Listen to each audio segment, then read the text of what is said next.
right, what's going on, Consciouztv, your favorite breakdown commentator? Welcome to another riveting episode of the Consciouztv platform. You already know what we're here to get into. Before we do so, please go ahead and run the likes all the way up. You guys know that thumbing up the video not only helps with YouTube's algorithm, but more importantly, it triggers up YouTube's notification system. So when you are thumbing up the video, you are literally knocking on the digital door of another Consciouztv member and telling them to get their black asses into the sanctuary, because the Kangs are in fact Kangin. You guys know you can always donate to the platform at $Consciouztv on Cash App and or PayPal.me/Consciouztv. Of course, that's conscious spelled with a Z on the end, just like it is here on the channel. All donation information and social media handles are in the description box below. Also, make sure that you have your notification bell set to all. And last but not least, please share the stream out to wherever it is you have digital community, whether that be a YouTube community wall, your Snapchat, your MySpace, the dark side of Twitter, Tumblr, or your personal OF. I don't really give a damn where you, in fact, lay the link. Just let them know that we're live, and we're certainly in color. But no further ado, let's go ahead and push on through. I know a place where you can recharge your soul. Baby, that's Consciouztv. And in the midst of brokenness, he gon' see your asshole. Baby, that's Consciouztv. You gon' heal, you gon' laugh and catch a little shade. Ooh, girl. Y'all know he be slaying, y'all better stop playing. Come hear what he's saying. Ladies and gentlemen.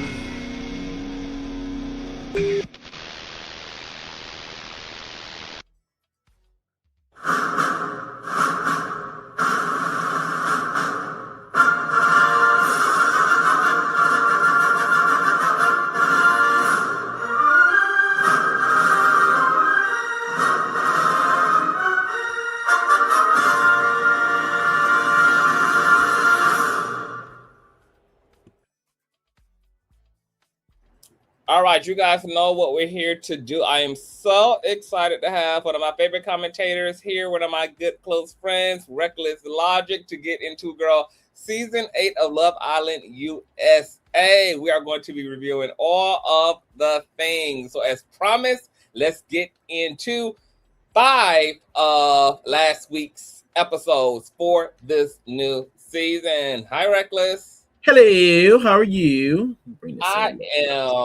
I would be doing better if my camera was not acting a plumb fool. I am so annoyed because I took time to get all pretty and pressed for the Conscious crew, and technology is not letting me be great. I think I'm going to have to get me a gaming computer because my camera is very high powered, and I got storage issues on my current MacBook, and I just think it's just creating a lot of tension.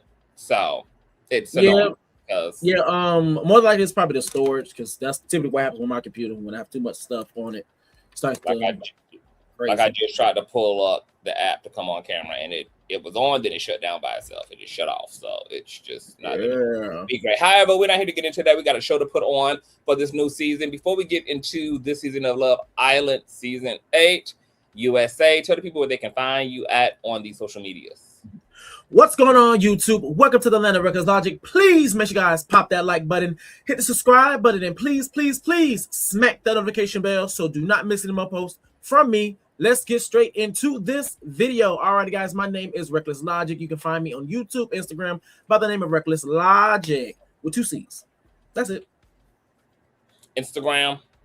Instagram's the same thing, but instead of an O, you're gonna put an X. That's it. Instead of an accent, let me talk to the people real quick about why we decided to review this season, why I could get this banner.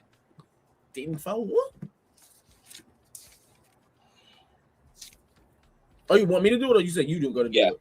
I want you to talk to the people. Oh, okay, got you. Girl, I could have sworn you said it. Alrighty, guys. So we are in front of you guys today because it took me a little minute. It took me a little minute to get Conscious onto Love Island, because at first we was watching Love Cabin from Zeus because it seemed like it was something different. It wasn't really promoting too much of the fighting and stuff. So we was watching that initially, and I was like, girl, this is very similar to Love Island, girl. And so he was like, oh, whatever. So I kept trying to convince him, whatever. Then it somewhat along the lines, he got into Love Island and he fell in love with it. Then we start to talk about it. Then we start to watch season 7 is what I put him on to. Then we went back and watched season 6. Then we watched Beyond Villa. And so we was like, you know what? It's too much going on. So this is what we're going to do. We're going to do a review of the new season because with all the 3 other seasons and Beyond the Villa and the 2 other seasons, we were talking about the things and talking about the people, girl. We saw people's trauma coming out. We saw the way that people attach and all this other stuff. Girl, we saw all of it. And so it was like, you know what? It only makes sense for us as content creators and commentators to review the show. So yeah, that's what we wanted to do, girl. And now we're here to get into the things, honey, and I am super excited. Now, I will have to admit, this season it did start off a little slow. It was like, okay, kind of like taking their time here, but baby, by the time season episode 2 ended and episode 3 came in, I was like, okay, girl, baby started cranking on up.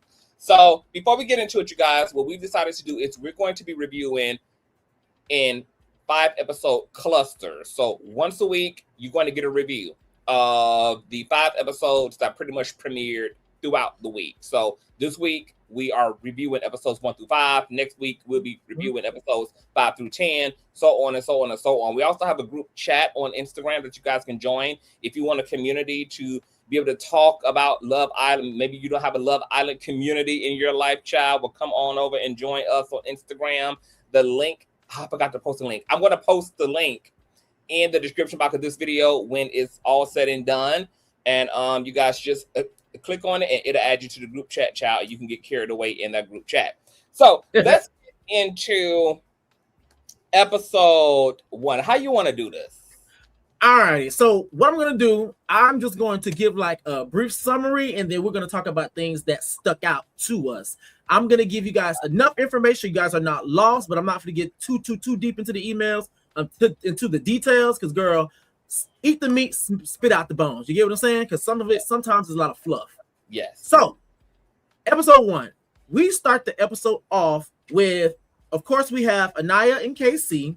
We have Sincere and Melanie. We have Bryce, Trinity, Sean and Beatrice, and Zach and Kenzie. Those are the original islanders that came onto the island. Now, we already talked about them in our previous video, so I'm not really going to get too deep in terms of them. Now, they all first get there. Of course, they're in their Valley Girl. They're showing their representative. Oh, my God, how you guys are doing? Oh, my God, girl, I love you. Smooches, all of those things. The guys come in, they're making their little jokes. Everybody warming up. Their representative is very much present, girl. Then a little time has progressed.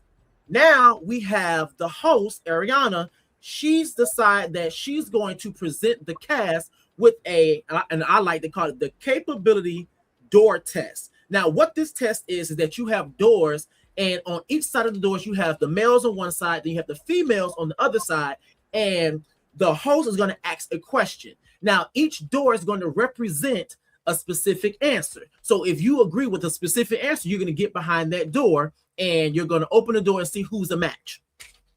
So the question they asked about pets. What kind of pets do you guys like? That's cats, dogs. If you have a plant, girl, they asked about, is it okay to ever go through your partner's phone or not? And then they also asked to see what's your favorite position. Do you like your ankles behind your ears, girl? They was getting into the things.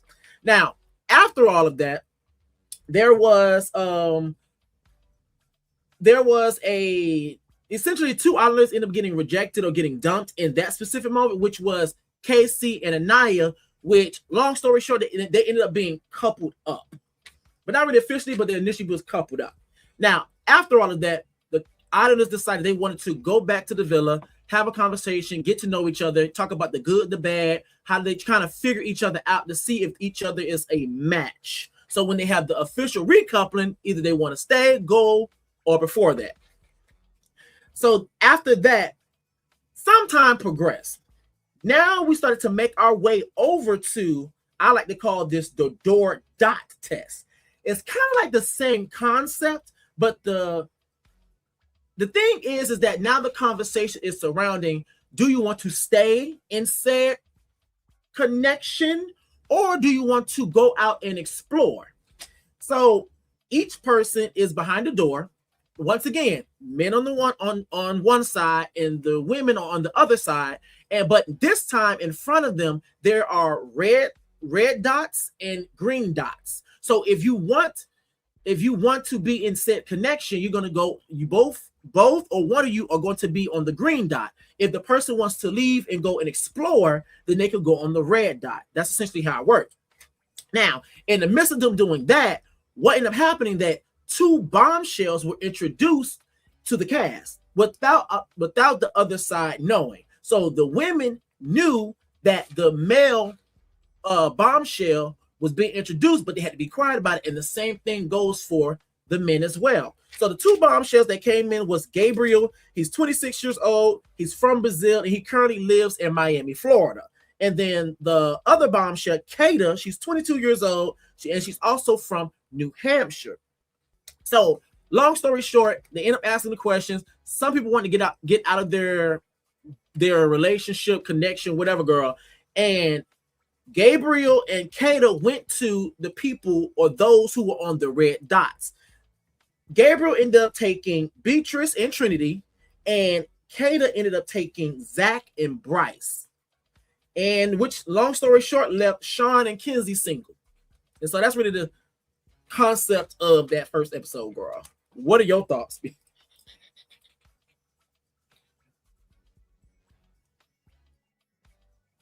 I'm on mute. Thank you for that wonderful episode 1 summary. So there was a lot that happened all of in between episode 1. So first and foremost, I gotta say, I was really surprised that KC was left on red by the Villa girl. I was like, wow, that kind of surprised me a little bit. Why do you think KC was left on red by the whole Villa? He think it was because he went with that silly women like plants, and that would have appealed to them. But do you have a hypothesis on why nobody was checking for him out of the gate, as fine and loved and bodied and cute as he is? I think that, for one, everybody has their types. So I think that naturally some people have types that appeal to them. But also, in addition to, I think that some people are attractive, or they're very much, I'm gonna say they're very attractive. But I think the thing is that people also need their personality to show to make them more attractive. I think that with him, I'm not gonna say he needs, but I think his personality is more of a factor what can really draw people in. That's what I believe. What about you? I don't really know, to be honest. I mean, to that point, yes, people have their initial types, I guess, but it's just kind of hard to believe that he wasn't anybody's initial type, you know? But apparently he wasn't. Sincere and Melanie, I feel like were a perfect couple aesthetically. Like, they look really good together. They look like they could be like high school, college sweethearts, the whole thing. Like, I can just see, like, they just make sense together. Yeah. Bryce, I know that Bryce got like a lot of heat for his cast images doing the promo for the season, but Bryce actually looks a lot better in motion. Like, once I actually saw him in motion, I was like, oh, Bryce is really cute. And when he gets that hair together, it really kind of comes together. So I just need him to be more intentional with his scalp, be more intentional, girl, with actually styling the hair. Because he seems to be in that, like, I just woke up grungy hair type of a thing. But that don't really work for him. Like, his jawline too strong for that. He too slim for that. It makes him look poor. And shout out to poor people. And it just doesn't fit him. Like, some people can pull off the I just survive a post-apocalyptic, society look. But with Bryce, it just doesn't add anything to him. So he did look better in person. Is it, how you pronounce her name? Miss Olympian? Beatrice. Okay, we're gonna call her Beatrice, even though I'm sure we are butchering that. It's a Z at the end. Beatrice. See, I'm not doing all that. Beatrice. Beatrice choosing Sean, but dumping him because he's the dad. But she knew that before even choosing him. That's interesting to me because, I guess it's true that for most people move from lust first and foremost. Yeah. And it was clear, girl, that Beatrice was thinking with her for JJ child. Okay, that man was just fine. Like she said, girl, look at him. Why would I have not considered him? But then she looked at the child that he's parenting. It was like, on to the next girl. She got up out of there with the quickness, and Mr. Sean, girl, Mr. Police Pants was just distraught and heartbroken. Did you have any thoughts on Beatrice dumping Sean after connecting with him because he was a parent, even though she knew that from the jump? I think that one of the things that, and yes, I did, girl. I think that, and this also goes for Kenzie as well when it came down to Zach, is that the reason why, I'm gonna be honest, I agree with Kenzie, and I also agree with Sean. Like, yes, in all actuality, the thing is that for me, on the type of show like this, if I was on a show, yes, I understand. No one, like, you can be dumped, X, Y, and Z, all these things. Like, it's a long process of what you say, Conscious, of speed dating, girl. I understand. Mm-hmm. I think the only thing that will really get me kind of like pissed off is when it's a character issue. And what I mean by that is this: it's like, I would prefer you say we are coupled up or we're getting to explore, and I'm thinking everything's good. Let me know, yo, just so you know, it's a possibility I might recouple with because this is what I seen within we were speaking because what that's gonna do, for at least for me, I'm gonna be like, okay, there's a possibility this month might get up, because I think that for me, when I watched the video, like when I watched the episode back, when I was watching Sean and when I was watching Kenzie engage with Zach and Beatrice, is that obviously they weren't picking up on the social cues, especially when it came to Kenzie. She wasn't picking up on the social cues and the body language that both of them were giving off. Now, I will say, from what I've seen, Beatrice was hiding it more. She wasn't showcasing it more. But when it came to Zach, oh baby, the body language was there for me. He had very closed off energy. He had a pillow on top of him as if he was trying to hide his vital organs, which is a sign of a little bit of probably being uncomfortable, or you're not really, you haven't gotten your foundation yet.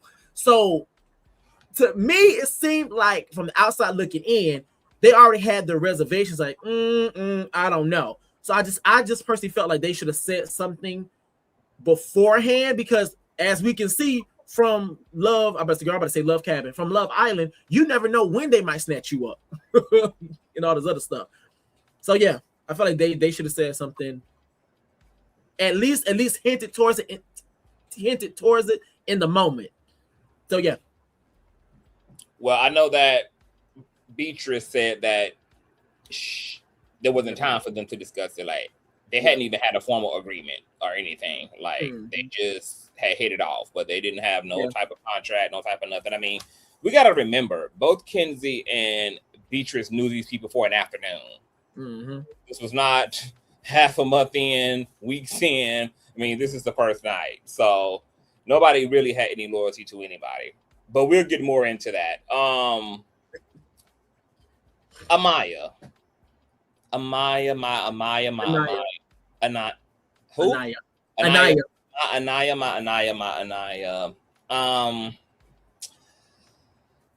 clearly prefers, girl, and the rest of Dominique Morgan, baby, need them a fresh light skin girl. Clearly Sincere and Corbin are her types. Okay. KC seems like, honestly, he seems like her safe hill to die on option. It was clear to me that Anaya was like very disappointed when she didn't get chose by her racially ambiguous king.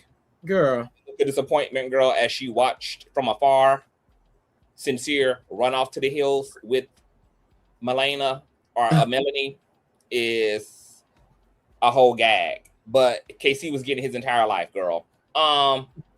Zach was visibly happened to be picked, but not by Kenzie.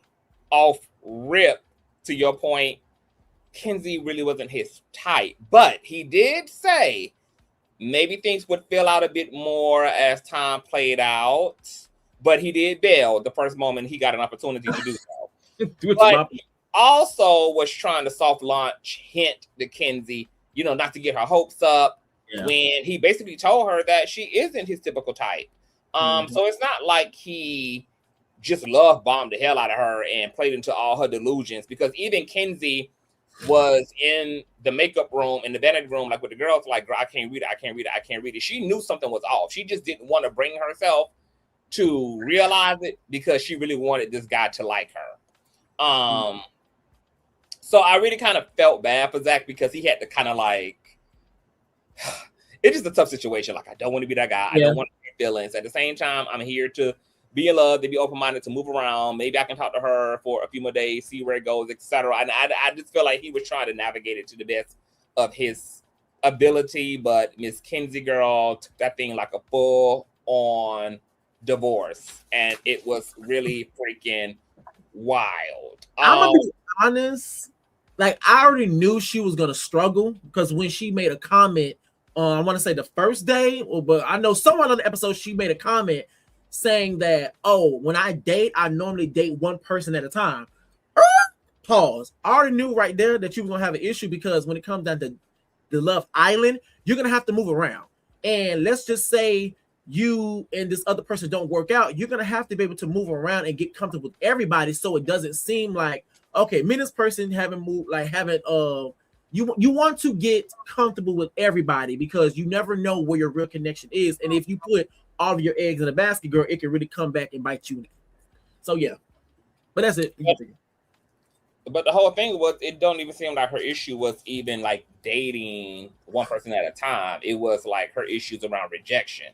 Yeah, she was really struggling on that front.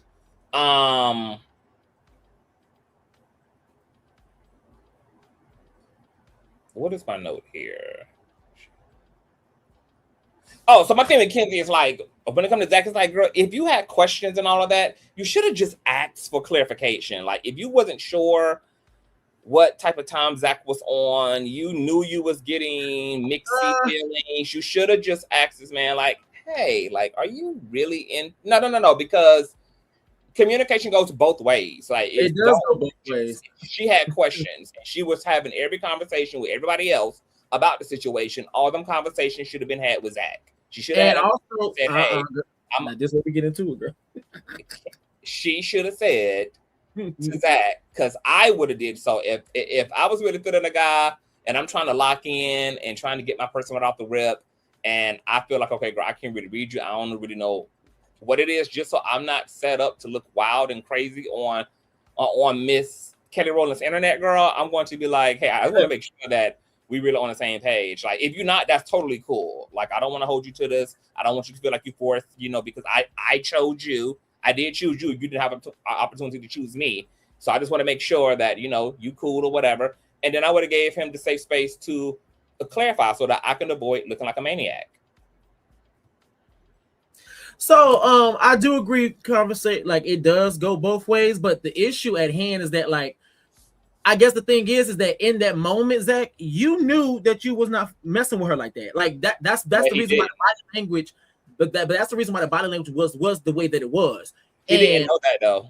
Yeah, yes, he did know that, because the body language showed it. No, yes, I ain't talking about just outside of the body language, because we watched episode 2 today. He had a whole conversation with the boys, and he said, I'm willing to pretty much, like, yeah, she's not really my type off rip, but I'm willing to see, like, what's up, because maybe, maybe I'm doing too much and I don't want to be too judgmental off the rip. So he was literally trying to figure it out, which to the Love Island experience, that's kind of the incentive. Like, you kind of want to navigate a little bit outside of your normal patterns. I really appreciate people who do try to keep that in mind. Like, let me not just go for my type all the time. Let me try to be, a little bit outside of my comfort zone. I appreciate that. Yeah, I understand that, but I think he should have said something. But what was there to say? He was already saying more than enough for her to know something was up. She just didn't want to come face to face with it. Because the thing is that after the fact, now you want to have the conversation. You could have just said that. Like, my thing is, you could have just said that. And what though? He literally said it. She could have said, because girl, we only got 40 seconds. He could have said that, be honest with you, this is what I'm feeling in terms of, like, yes, I understand the whole thing, the type, but the thing is that you're still leaving that hope. When in all actuality, at some point, you knew that you wasn't messing with her. Like, And the No, thing you is, know that. no. And the reason why I'm going to give pushback is because when you know there's going to be a challenge, because every time that because at this point we on season 8 of Love Island, his brother was on last season. That's the other reason I'm not going to give him no pass. And the thing is that everybody who knows Love Island, when that host shows up, oh, we got a challenge and stuff coming. So with that being said, which means that certain things are going to be put on the forefront, which also means that, you know what, I might want to have a little conversation before we even get started with X, Y, and Z. So you had the opportunity to actually say, but honest with you, we're going to get into this challenge. At the end of the day, he could have said it. No, Sorry. I think that y'all are confused. I think that y'all are confused with what being open-minded is. Open-mindedness does not allow you to have a black and white because it's open-minded. So there's nothing for me to black and white say. Mm-hmm. If I tell you that you're not really my type, however, for me, I'm like, I'm not gonna press the issue. We'll see what's up. We're gonna have to move around in this experience anyway. So it is what it is. Mm-hmm. I mean, I'm not expecting him to lay it out on a billboard. Kenzie is old enough and educated enough to know that that nigga was not feeling her. She copped it. And if she continued to play into her own delusion, that's on her. That man said more than enough for her to have all the Easter eggs she needed to not still be on the other side of that door like, oh yeah, my knight in shining armor is girl. Now, she don't get me wrong. Bombshell walked through and got her nigga. She felt it energetically. The girl, the aura was injured. She was like, I know he's on the other side fucking her. I know he's on the other side. Now, don't get me wrong. Yeah, but the only thing I'm saying is that I get the both sides of it because you could. I'm sorry, it's not you could change. Like you could tell me about. You could just same thing here. Ain't that you can change because baby. So with that being said, we're gonna move on. He communicated more than she did. She had more. He gave her more information than she put herself in a position to receive. We're gonna have to move on to episode 2. Okay. So now we're gonna start with episode 2. Now, in this episode here, this is a continuation of the essentially Sean and Kenzie being dumped, girl. So the Bombshells. Now, the Islanders have learned that the Bombshells have 24 hours with the people that left with them, which would be that's gonna be Zach and Bryce when it comes down to Kata, and it's gonna be Beatrice and Trinity when it comes down to Gabriel, girl. And they're gonna have their bombshell date. Now, Zach, Bryce, and Kata, I'm gonna say Jada. Kata, they enter a room with this big giant bed, and the same thing goes for the other group as well. Now they're on the bed speaking, but their official date, one-on-one date, is gonna be tomorrow. Now, the morning after. Now we have the leavers, I like to call them, the leavers of their initial connection, coupling, whatever you want to call it. They're having a conversation, and then eventually they end up having their one-on-one date with said bombshell. Now, long story short, when it comes down to leavers conversation, the other parties that left the other people hanging, they do feel bad. Some of them felt like they could have had an opportunity. They probably should have said something, but they didn't know that they were going to have that short of a time. Yada yada yada. Now, Sean and Kenzie also have a conversation, and they're speaking their experiences throughout the villa, and they're letting them know that Kenzie is pissed. Sean seems like more disappointed than pissed, and they kind of like just trying to find ways to navigate and get over it. Now, long story short, eventually they make their way over to the fire pit. Now, once they're at the fire pit, now we're getting into the recoupling of it all. Now, the Bombshells return. Kenzie is mad as hell. She is hot. And Sean is disappointed. Now, Gabriel and Kata, they come in, and now it's time for them to choose who are they going to be with. Out of 2 and 2, which one are you want to couple up with? Long story short, Gabriel ended up coupling up with Beatrice, and Kata ended up coupling up with Zach. And long story short, when it comes down to Bryce and Trinity, they both did not get picked, so they ended up getting back together as a couple. Kenzie is furious. Sean, I'm gonna say, is more. He's attempting to have a poker face, but you can still see that he's disappointed. And officially, Sean and Kenzie are single. So yeah, what are your thoughts? Kenzie and Sean being dumped like a motherfucker was a mess. So when I really unpacked like why Beatrice left him like a thief in the night, girl. I was like, oh, okay, it's because Sean ultimately got too much baggage. Like, he got too much baggage. As a single father, you got a baby mama, you got a child. I'm gonna have to consider all those things if I'm going to entertain a relationship with you, and I'm not even a mom yet.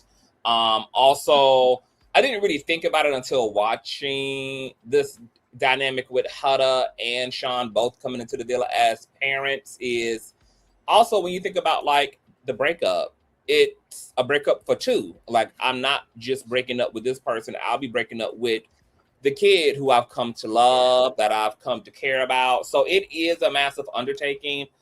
Sean is sexy, seemed like such a sweet person, got a nice career, got a head on his shoulder, seemed like he was really also there for love. So I felt bad for him, but when you have the option to be with people who don't have that parental baggage, I mean, it's just going to look more viable.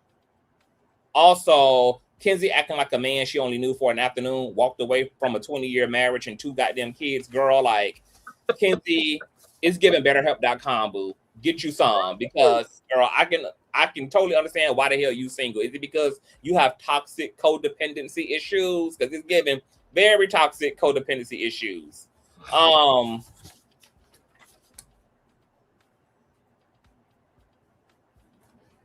my notes? Where are my motherfucking notes? Oh, okay.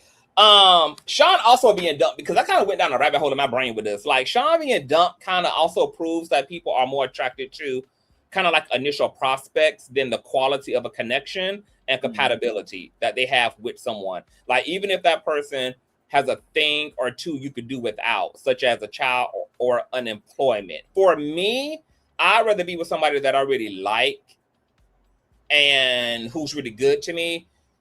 Yeah.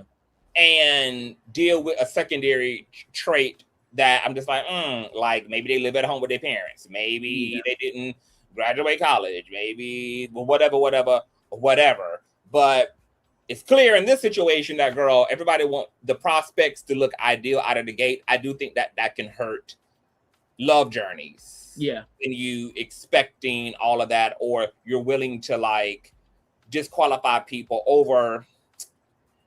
A lot of these things can be changed, and ultimately, it's also, you can look at it as a plus positive if you meet a single parent, that you get to see how they are as a parent. You get to see, you know, how they are in raising kids, whether they are a good dad, a good mom. So there's a positive way to also look at that without being like, girl, they got a kid or kids, I can't motherfucking do it. What do you think about that? I've grown out of the stage of liking a person just specifically because they have to be the ideal person, and I'm more into the looking for the what's better for me, because at the end of the day, it seems, go back to what you said earlier, it seems like my type, or the things the superficial stuff that really doesn't have too much of a foundation, those things can't, like, it's not really important, because at the end of the day, it's all about how the person, one, are you attracted to the person, in addition to what about them is attractive, are these things of substance that can really be beneficial to the situation or the relationship. Because once you get into a relationship, then you're going to find out, like, oh my God, this person is attractive, but girl, we are going through it every single time we have a challenge, or every single time a new bombshell comes in, or every single time outside of the villa. Like, it's something else that should have been considered beforehand, that's now it's been forced to be considered. So I prefer now to deal with people that are good for me, and I'm good for them, and also I'm attracted to. So and some of the things that we major in, those things are minors, be honest with you. Yeah. So yeah. Bryce and Zach navigating the new bombshell Kata is funny to me, because it's such a stark contrast to the way that, like, men navigate dating the same person versus the way that women navigate the same person. Like, men never fall out with each other or get low self-esteem if they dumped or chosen over, but the women be needing like 3 different sessions with Dr. Phil. Like, like, girl, it'd be like, girl, the men don't even be taking themselves through that like that. So it was just funny watching kind of the way men be navigating the situation versus the way that, like, women navigate this situation. I'm gonna say initially. I'm not saying that, like that the men don't get disappointed, but they they just don't lose it and melt down like a wax can. Yeah. Like they still are very hopeful. They got a smile on their face. They even kind of appreciate healthy competition. Like they ain't really running from it, and it don't cause no type of injury in the brotherhood whatsoever. Like them niggas be crying over each other and everything. Patrice took to the villa. She was a surprise to me. Patrice is like the secret weapon of the season. I was not expecting for her milkshake to be bringing all the boys to the yard, girl, but she really got the boys on a whole leash. She is tagging and bagging the men's, and they are pretty crazy about her. Zach and Kata look good together. What you think about them aesthetically? Zach and Kata, I like them together. Yeah. I like them together. I like the way it seems like they seem very compatible. Yeah. For the most part, it seems like most of the couples are compatible. Most of them, girl. We're gonna get into the other ones a little bit later. But yes, like most of them are compatible. I like them together. They're aesthetically pleasing, and it seems like they're very much healthy, at least for right now. Because I also know this is the beginning. So eventually them challenges gonna start bringing up people's trauma. So we're gonna wait. Yeah. Kenzie and Sean actually are meant to be together, but we'll get further into that towards the end. I got something to say. I got a whole dissertation about her ass and on episode 5, but I'm gonna wait to get there. But they're actually already meant to be together, and Trinity and Bryce ended up back together is so interesting to me because going back to this whole like, communicate if you're gonna dump somebody, communicate if you don't feel the same. Like at the end of the day, the way I would go into this is like clearly the energy is going to choose. Like the energy is going to line me up with whomever ultimately I'm meant to be with in this experience. So I would personally go into Love Island like just like you gotta go into this for the ride and for the journey per se, because the journey makes up the bulk of the Love Island experience. Like you're going to be recoupled, people are going to be voted out, people are going to be forced to break up, sometimes people are going to choose to break up. It's going to be so much movement that it's kind of like woeing me that people are already crying episode 2. Like people are already in distress. People are already in their PPs. It's just like, God damn, y'all just like the roller coaster ain't even pulled off the tracks yet. Love. Girl, I'm not gonna lie, she had me cackling when she was like, keep dealing with cheaters and guys that I'm like, girl. That's exactly why I'm gonna give her one for her money at the end of this. Oh yeah. Oh please. I'm ready for her, girl. Yeah. But now in episode 2. Well, I was gonna say, like, in terms of girl, you already know how I felt about that. I just feel like the whole more being honest thing, but hopefully, because I haven't seen it as of yet, hopefully they may or may not have a conversation. But from the way that the season looking, it looked like Zach and Kenzie done moved forward. Either they talked about it, just wasn't shown on camera, or they just moved forward, girl. Because I thought eventually they was gonna have the conversation like Sean and Beatrice, which is why I can't wait to get us to episode 3. That's all you had to say before we move on? On episode 3. All righty now. So now we're going to make our way over to episode 3. Now in episode 3, at this point, the couples are Casey and Anaya, Sincere and Melody, Bryce and Trinity, because they both got dumped and get put back together, girl. Then we have Bombshell Gabriel. He's he's coupled up with Beatrice. And then we have Zach coupled up with Bombshell Kata. And then we have Sean and Kenzie are single and vulnerable, girl. So at this point, this is after the recoupling. Kenzie is pissed. She is there. She about to have an out-of-body experience. She's like crying. She's frustrated. Girl, she is not feeling the vibes. Then eventually she ends up having a conversation with Beatrice, Anaya, and Trinity having a conversation. Bryce and Trinity also ends up having a conversation. And essentially Bryce and Trinity, they end up having a conversation saying that, we both got dumped. I'm paraphrasing, y'all. Both got dumped now, but let's try to figure this out and see what's going on, yada, yada, yada. Now, Sean and Beatrice eventually ended up having a conversation and ended up clearing the air, which is something I hoped that Kenzie and Zach would have ended up having. Now, from what it looked like, it seemed like there was a misunderstanding or misinterpretation in terms of the last test, in terms of standing on that red dot. So for Sean, it came off as if you were to stand on the red dot, that means that you don't want to be with that person anymore. You kind of don't want to do it anymore. You don't even want to explore with said person anymore. Compared to Beatrice, she was saying that when you stand on the red dot, the way that she interpreted was, I still want to be here, but I also still want to explore as well. So it seemed like there was a misinterpretation in the way that they interpreted the red, standing on the red dot, and what that meant. Now, Kenzie and Sean eventually end up having a conversation, and Kenzie expresses that she did not like the way that Zach handled the situation. And it seemed like within the conversation, it seemed like Sean and Kenzie, they started to rev things up, and kind of seemed like the sparks were starting to fly.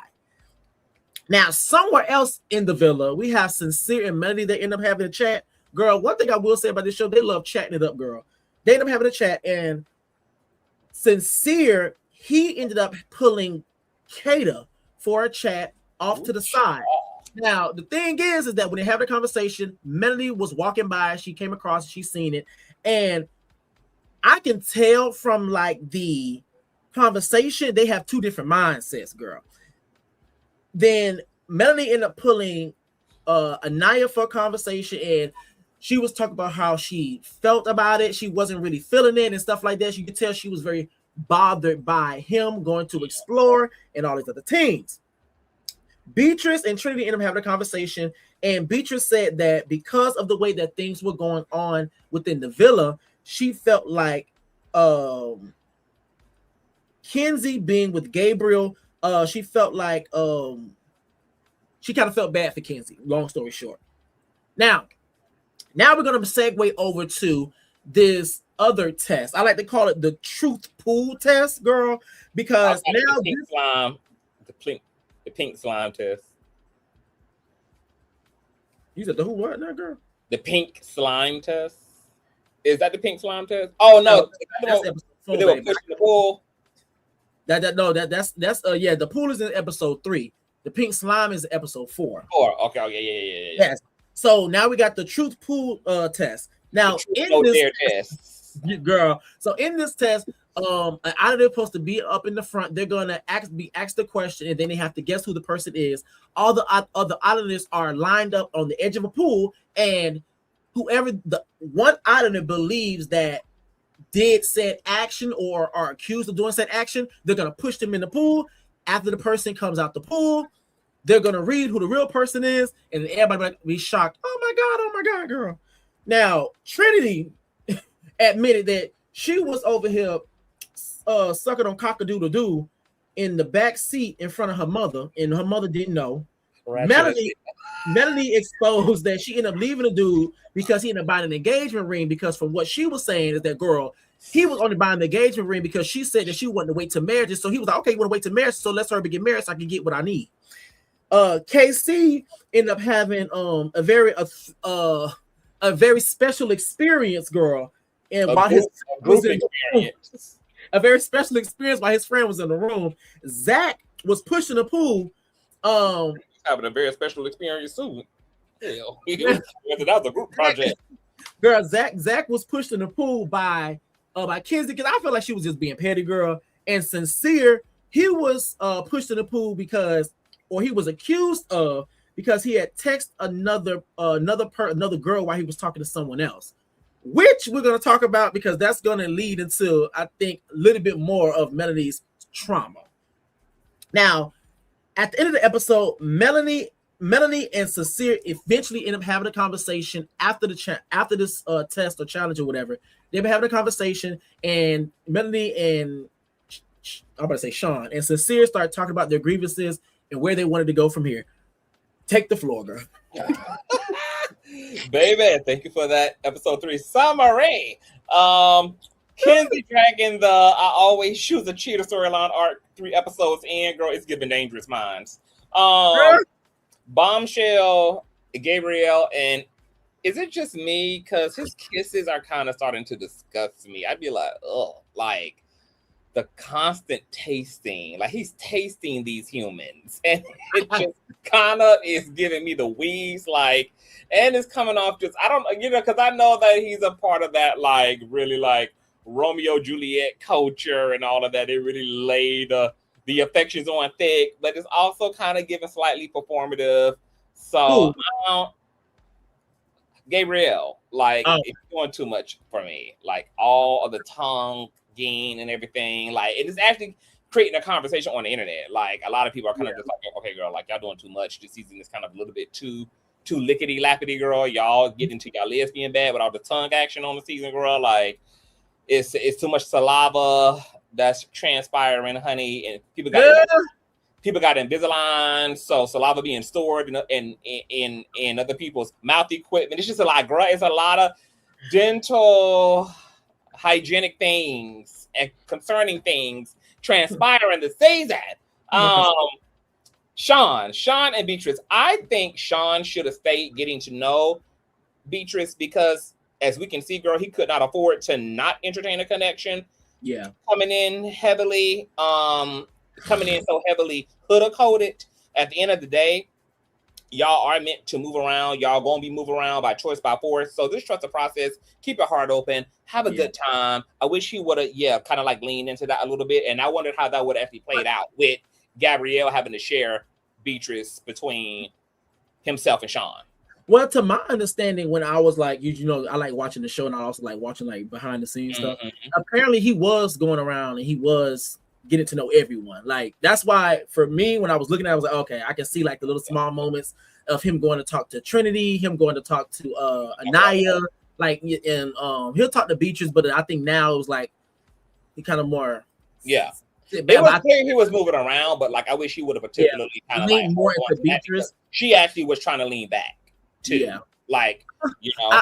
I felt like in the moment she was just trying to have the conversation to clear the air, which I respected, but I think that her eyes were more, and I think that it probably was the thing of like, probably from him, he's like at some point, because this is what I thought when they was on a date, when I saw Beatrice and Gabriel on a date, I kind of knew that he was gonna couple up with, because I'm like, they already have a cultural connection, and it seemed like they mesh really well together compared to Trinity and him. And so I'm assuming, this is an assumption, I'm assuming that's probably what he saw. He was like, it's probably no point in really trying to go there, because I already see they kind of already like, I almost say concrete, but it's more solidified compared to these other people that I could probably go talk to, because he most definitely was talking to Anaya, talking to Trinity, and all the other teams.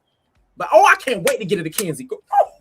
But that's what I mean by like trust the process, because the reality is that like people who got initial compatibility don't always stay together. It's going to be so many things. People are going to show their ass in this season. People who are more of a person's type are going to come into the equation, leave people single. So you never count yourself out. You can never, you can never afford to just judge how things just look in the moment. Like I love what Casey said. Maybe it was episode 5 or 4 at elimination, when he was just like, look how I started off. Nobody was checking for me. The girl who I liked, she had chose someone else, and now look at us. Like, we're going strong. I'm trusting in time. That is the perfect ideal attitude and like, friends to have about an experience like this. Believe in yourself. Don't look at none of the optics. Just trust the energy and just know all things are going to work out, and just do your big one in all your situations. Like, don't get caught up in no other logistic. Just stay on your positive stuff and do your big ones across the board. Like, same thing when it came down to Kenzie. See, no one was really checking for her, but eventually she got her. Girl, I'm gonna save for episode 5. Yeah, we're gonna get into all of that. Girl, I keep wanting to just make my way over there. But I was gonna say, in terms of when it comes down to like Sean, it was something that you said I wanted to touch upon. Let me see, can I look for it? You can continue. Let me see, can I find it? Sean, holding on to Beatrice. It'll come back to me. I'm gonna stop thinking about it. Sincere pulling Cater for a quick chit chat. Oh, brother. We gotta unpack this whole shit, because this was the crack in him and Melanie's whole foundation. Yeah. First thing I want to say to women is, women, please tell men your actual truth and not what you think men want to hear in an attempt to come off cool and unbothered, because men will test your might, test your truth, girl. It was given Mortal Kombat 2. And there, bro, okay? A man is going to make you own your words. So you best to choose them carefully and choose them authentically, girl, because you're going to eat the illuminations thereof. And it was so funny after Sincere had got finished having his sit down with the Bombshell Cater, because then he went into this whole man, I like to call it men's math, girl. When he started doing men's math, oh, why have one fish when I can have two fish? Oh, I have two fish now. Right. While Melanie over here as the woman is in the mindset of, baby, I got the only fish. While he's talking about he got two fish. I tell women all the time on my platform, men and women live in two totally different worlds. Men know that the ocean and sea is plentiful of beautiful mermaids, girl, here for the taking and conquering thereof. While women are like locked into, girl, there's only one merman per 500 mermaids, honey. Okay, it's a gladiator competition out here, honey. It's a mess. So it was just funny watching the sexes do what they do. It's just always so funny to me because I just extract so much information from watching the sexes and how they engage each other, how they engage the same sex, etc. Melanie and Kenzie crying after 48-hour streams, desperate and emotional immaturity.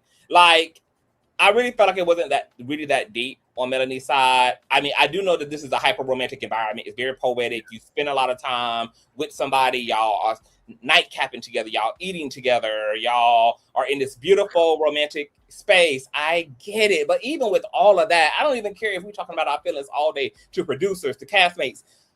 Why am I crying 48 hours into this experience? Why am I crying as if I just been in the heart of the earth for 3 days and 3 nights, like Jesus, girl, setting the imprisoned souls free to bring them into the luminous and loving proximity of our Lord and Savior? Like, why in the hell am I in my that was actually really concerning to me. It's like, girl, are y'all okay? Y'all are grown women.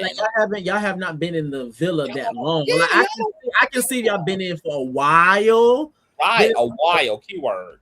Yeah, like a while, like, bro, like really, like, in there, girl, for 2 afternoons. Are y'all okay? And the thing is, like, don't get me wrong, I do want to make this distinction. I understand, like, when it comes to Kenzie, you can have an issue, probably feel like, dang, he could have said something, or I didn't pick up the signs. I felt like he'd have been more direct, whatever.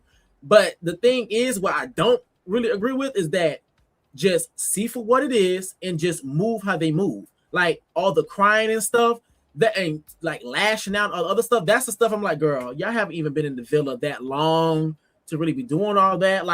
Like you said, just take the information, and I say this for a lot, especially when it comes to a lot of the women, because a lot of the women don't do this, especially when it comes to that Casa Amor and recoupling and all that other stuff, is that move how they move. Like, see it for what it is. Like, okay, cool.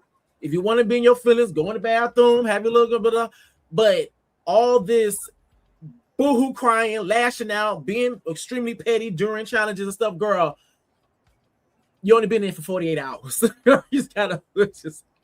And here's the gag, right? Going back to the poolside, all truth, no dare. Yeah. And this is the whole reason why you should be withholding your feelings, because Melanie learned things about her dude that she had not even, known within that 48-hour period. So once again, why are you this invested? Same thing for Kenzie. Why I don't. Like, y'all don't even know, y'all don't know these men. You don't know them. You don't know them. You don't know. You ain't even pulled a full Carfax yet, and y'all already like heart blazing. Like, it's one thing to be interested. It's one thing to know you interested. It's one thing to like the person. And then here comes that big emotional intelligent piece, girl. And then the reality is all this is fantasy, because everything that I'm feeling is based upon perception that's not informed by any actual information. Yeah. So yes, I know how I'm feeling. I know that, girl, the panties are drenched. I know all of that, girl, but the reality, the rationale comes in at, I don't know this person, and let me continue to take my time, because baby, he might not be my fave in the next 48 hours. Let me let some things rock. Let me let some time pass. Let me let some information come to the surface, etc. But Gabrielle and Kenzie's little vibe is interesting, because they both carry like a very slutty energy. They both are very easy people, girl. Kenzie kind of had me on the floor when she pretty much put her panties directly on the table, girl. It was like, girl, I don't need these. You can have, girl, what? What? Girl, Kenzie was talking to that man for 5 seconds. Girl, I don't need these drawers. Yeah, she was ready. She be. I don't need these drawers. Ankles behind the ears, girl. She was ready. Girl, Kenzie has come to YOLO. Caesar's Pizza. Kenzie has come to YOLO on season 8, girl. She has come to get her full life and to get it right now, girl. Ain't no heaven in the aftermath, girl. The kingdom is at hand right now. Girl. Right now. Let me see here. Those all my episode 3. Let me see. Episode 3. Kenzie was ready, yes, to put that bleach blonde, bad built cooch girl on Gab sideburns. My love. Kenzie, this is Love Island, girl, not a P. Diddy after party, honey. Sincere texting a chick while in a situationship. Would that have been a cause for concern for you? I guess for me it would be like depending upon the way that for me it's not what you do all the time, it's how you do it. It's like, okay, is it a situationship where it's like y'all just messing around, it's like nothing going on, or is this person under the guide of we're moving towards something? And it's the biggest thing is like, are you being truthful, honest, or is this something like the person that doesn't, like, you're omitting information or they're being misleading? I think that will be a determining factor, because then it's like you said some time back, it's not about whether or not you're in an open relationship, this relationship, friend. It's all about the character. The character is you're unintegral, you're not to be trusted. So I think that will be the determining factor for me, honestly. Saying another person's name during mid adulting. How would you feel if your guy screamed out another guy's name while he had you on your stomach? On period. Because who you feeling like? Who you playing with? You need that? You need that? It sounds like you need that. You gotta hide that. Yeah. I messed up my camera. That's never happened to me. If anything, my name is the one that other men are saying while they have their partners on their backs, and I rock. Girl, shut up. That's all I got for episode 3. Episode 4? Girl, I'm over here playing around and messed up my camera. Indeed. You know, it gives, girl, but it don't give all that. Hold up, do a little thing real quick. I'm gonna come out and come back in. All right, so we're waiting on Victor's Logic, you guys. We are reviewing episode 1 through 5 of Love Island USA season 8, girl. They got it going on already. We are episode 9. I think episode 9 dropped tonight, actually, girl. So next week, me and Reckless will be back to get into episodes 6 through 11. No, 5. Yeah. 5 through 10. I meant say 6 through 10. Yeah, 6 through 10. Mm-hmm.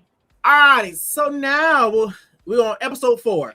So this episode starts off with Mel and Sincere conversation. This is a continuation, and now they both have went their separate ways. And Sincere's having a conversation with Bryce and Sean, and Bryce and Sean are trying to give him advice on what to do in the situation. And the conversation is surrounding the idea of exploring, because he was under the guise that he can explore, but he's going to make sure that he's also let it be known, make her feel comfortable. But obviously she's having issues with that, or there seems to be a misunderstanding when it comes down to that. And Bryce and Sean are telling him non-monogamy. Girl. And Bryce and Sean are telling him to be solution oriented. If you worry too much on the details, then what you know, both of you guys are not going to get to a solution. Guys need to focus on the solution. What can we do to move forward? Have the necessary conversation, but the end goal is to move forward if that's what you guys want to do.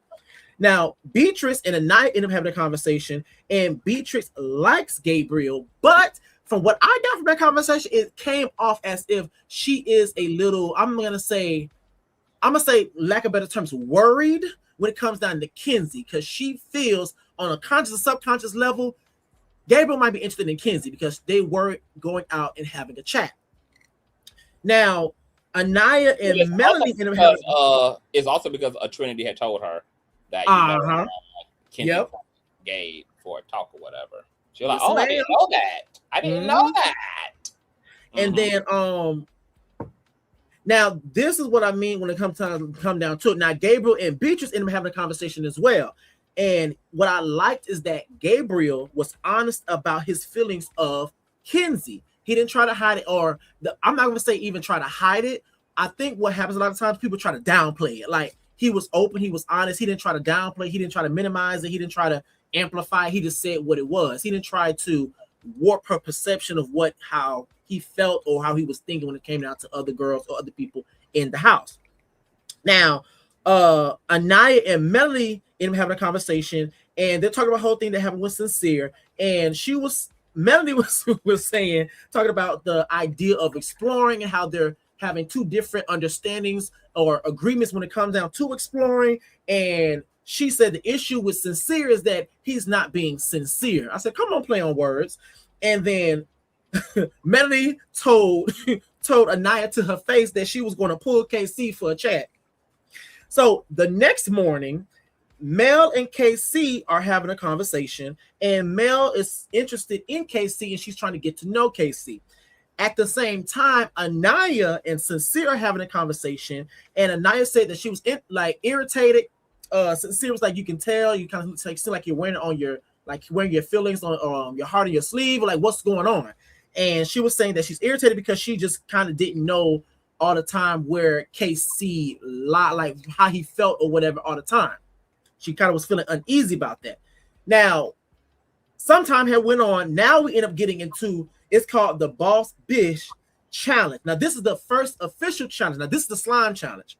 Now, within this challenge, it's all about office romance. So everybody's in suits and ties, and you have the women, they're going to be the boss, and they have to choose a male or a person, because girl, you know, the lesbian activities girl, they have to choose a person that they're not coupled up with, and they have to kiss them, make out with them, and then they're going to be asked a question. Then they're going to choose an islander. Whoever the islander is has to get into the seat. They're going to dunk them into slime. After that, the person that dunked the other islander into slime has to go into the back room to their private office. Now, what they didn't know is while they were over there in their private office, the new bombshell, whose name is Corbin, he's 22 years old, and he's from Miami. He's in the bike waiting on all the women to get back there so he can slap them down, girl. So within this challenge, you have Beatrice and Sincere. They were getting it on. They were just like doing their thing, and they were seeing like it was getting very hot and steamy. And you can see on Mel's face that she didn't like it, and she kind of felt a type of way. Now, it could have been in the moment, or it could have been, editing. But if I had to put my bets and my odds on it, I think it was more like in the moment. Now, Kata and Melanie also had the slime situation where Melanie wanted to slime Kata because she was feeling a type of way that she wanted to go talk to her man, and so she wanted to take it out on her during the challenge. And so they were kind of being passive aggressive with each other. As a result, Kata is a tit for tat type of girl. So she decided that she wanted to grab Sincere and make out with him. And then she had a question talk about which person needs to have a promotion from their relationship. And she chose Sincere again. And everybody said, oh, I said, girl. And so Melanie felt some type of way. Long story short, all the girls in the slobbing down Corbin. The boys don't know that Corbin even exists at this point. Trinity and Bryce end up having a conversation after the challenge. And it's long story short, they had a conversation saying that in terms of the other couples or the other connections, it seems like when it comes down to them, they are building and laying a foundation. And Bryce also cleared the air and let it be known that he seemed like he had something to prove, because in the slime challenge, Trinity kind of made an off-putting comment, but for her, she was just saying it. She didn't think too much about it, but then when he explained it to her, she kind of saw it in a different lens. So Beatrice and Kenzie finally had that conversation. So Beatrice said that she would appreciate it if Kenzie would have done a drive-by and kind of let her know that she was going or feeling or wanting to get to know Gabriel, etc. And Kenzie apologized or whatever. Now, she also said that Kenzie should have first dibs on the bombshell Corbin that's coming into the house. Girl, now here we go. Now we make our way over to the fire pit. Now, if you guys may or may not know, the fire pit is where it all goes down. Now, you can you can get recoupled in a challenge. You can get recoupled in a test. Those might be a 50-50, you might be all right. But when it comes to that fire pit, baby, you might be packing your bags and going home, girl. So now, at the fire pit, Corbin arrives. He introduces himself. Now, he talks to the ladies. Now, the thing is, when he introduced himself, he lets the cat out the bag that they already been new with me. They was having fun with me in the back or whatever. The guys find out. They're like, oh, my God. Da, da, da. And it seems like the guys are starting to sweat because he's a bombshell, a very attractive bombshell. And all the girls are starting to show a high level of attention to him. So it's making all the guys sweat for the most part. So Corbin talked to the ladies, all of the ladies alone. And out of all of them, Sincere seems to be the most nervous and got him he's over here shaking in his boots because in all actuality, he seems like a type that Melody will go for. In addition to, she was already giddy when he first walked in. And the last part is the girls were talking to Corbin. And it was already somewhat of a group understanding, but apparently Mel must have missed that understanding or that conversation that people wanted within the group for Kenzie to have first dibs on talking to Corbin because she was single and vulnerable. So they felt like Kenzie should have had the opportunity first. Mel said, forget that. And she said she's going to put her foot on y'all neck and y'all better just deal with it. So Mel put Corbin off to the side and put him over for a chat. And the rest of the girls wasn't feeling it. They felt like Kenzie was done wrong. It felt like she should have been first. And Sincere and Sean, they're having a conversation. And Sincere is disappointed because he felt like you're doing the same thing that you got on me about doing. And he didn't understand what so much a big issue was, but I think it's because also Homeboy was kind of putting pressure on him. And then last thing, Mel ends up coming back, girl. Mel and Beatrice, they end up getting into it. Beatrice wanted to confront Mel about being all in the man's face, and she didn't take accountability for that. And Mel was very much kind of holding her own in terms of she didn't really back down when it came down to Beatrice.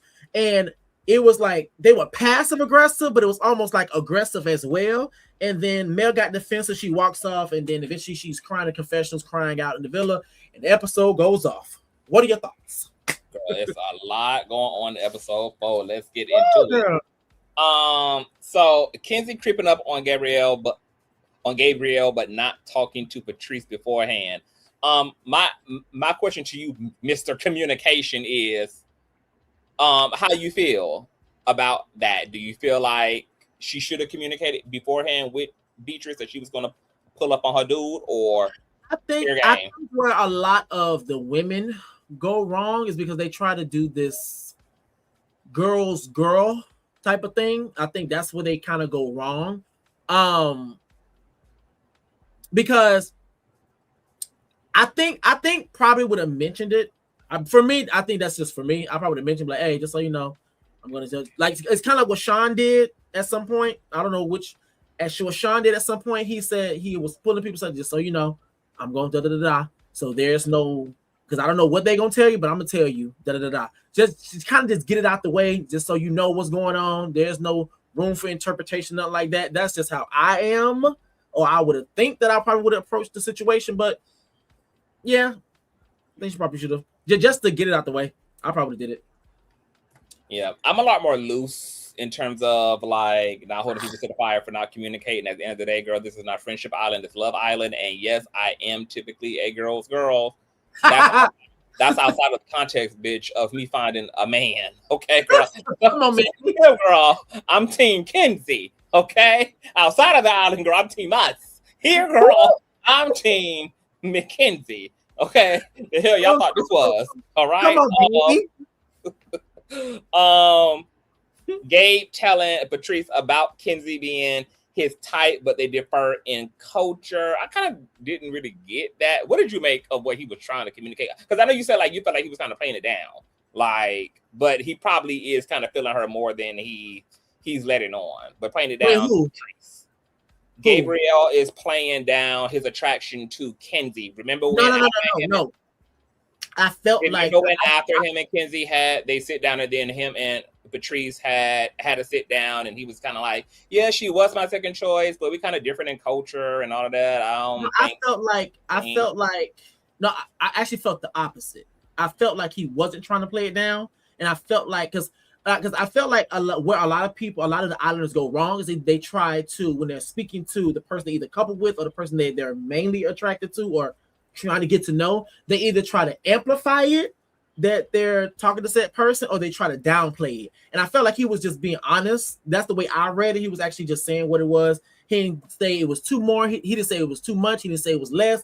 He just said what it was. It wasn't like trying to fluff it or trying to be like, oh no, when in all actuality, you are feeling this girl, but you're gonna, in front of the person that you're speaking with, you're gonna be like, she's all right. We differ in culture, but in your confessionals or by the way your body language and the way you may behave in the house when other person's not around, it shows something completely different, which can create that blind spot or that being blindsided. He's like, dang. Yeah, so that's what I feel like he is playing it down, because you already had conversations with the boys about how she was your second choice when you came into this house. Like, Kenzie was your type.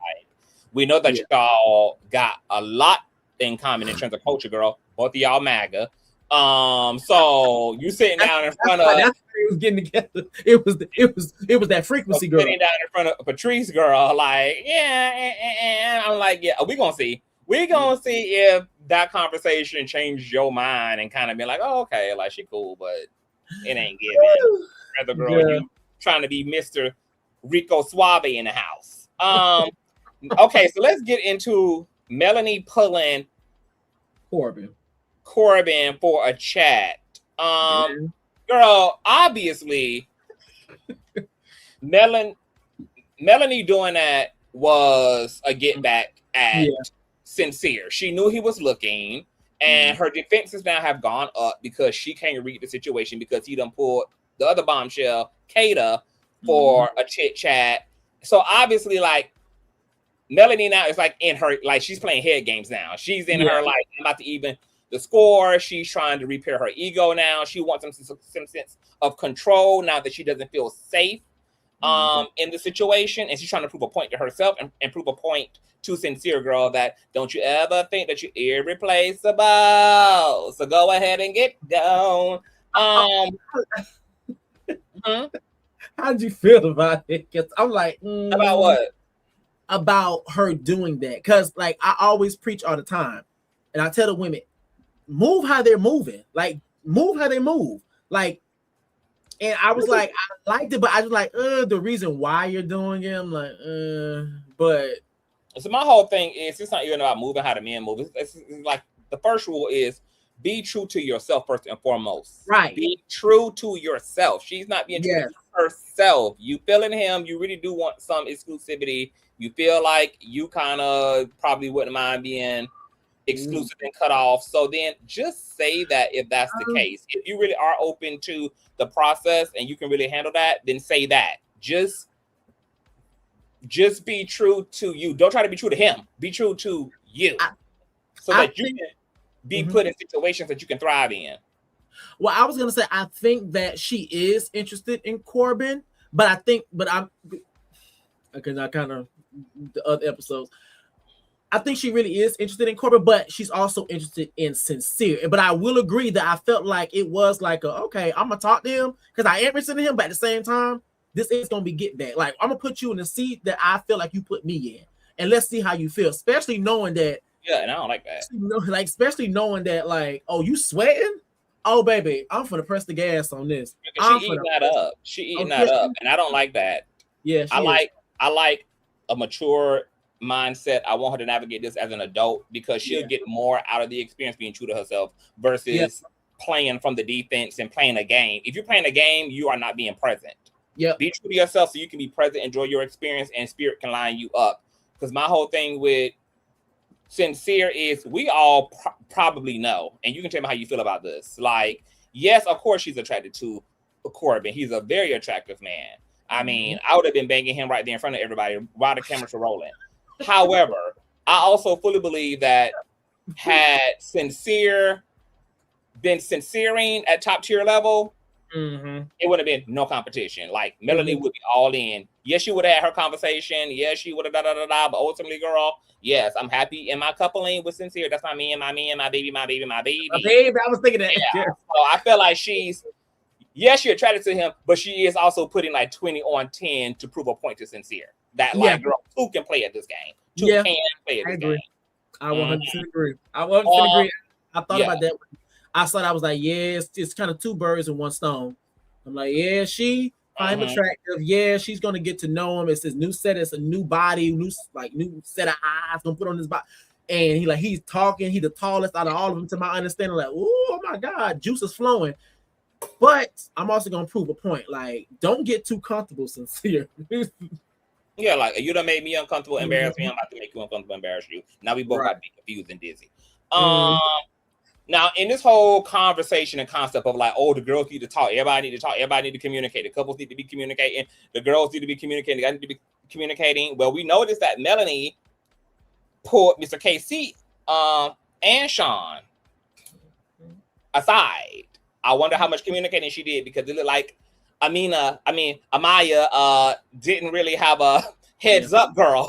That her man was going to be, that her man was going to be on the docket. Remember when Melanie put Casey for a chit chat?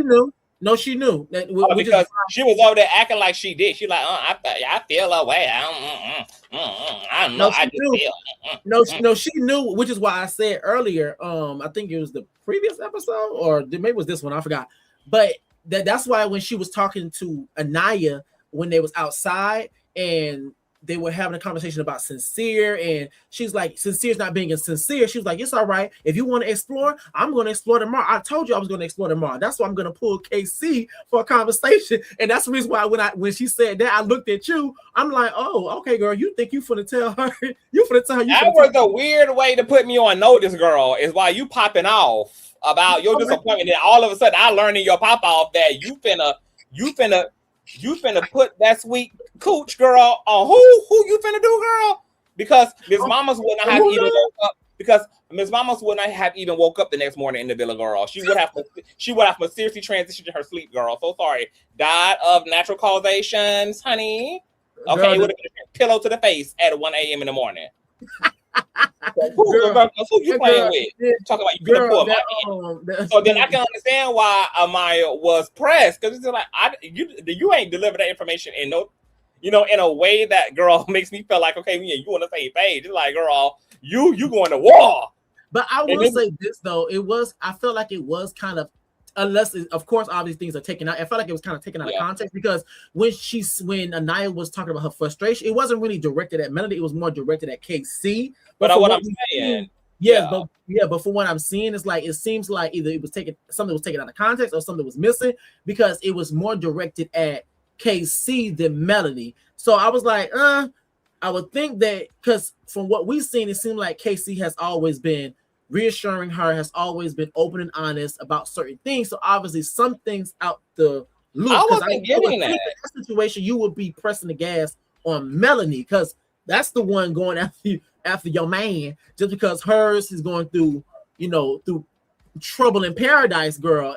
But KC, from what we're seeing, is doing everything that's right. You get what I'm saying? So I was like, Okay, so it wasn't giving that up for me. It was given that she was more frustrated with Melanie than KC, because KC didn't even have a choice in about it. He minded his business. Melanie pulls up on him. Like, can I, pull you for a talk? It was her who had the premeditated intention. I was wondering, since they are girls, like, why not go pull Sean then? Like, Sean is out there, he's single, he's hot, he's a nice guy, he would be a nice contrast from Sincere, but you went and pulled kind of somebody who is in a strong couple. That's interesting, Melanie. However, though, I'm gonna keep it breezy. It is not Friendship Island. It ain't Girlfriend Island. It's Love Island, baby. So, I guess. Amaya being gagged at Corbin. Now, there's a whole conversation happening on threads and everything around whether Amaya is, I won't say a colorist, but maybe a colorist if she maybe preferences, fetishizes light-skinned men. Do you think that there's some fire to where that smoke is? when it comes to Amaya? Initially, that was one of my thoughts.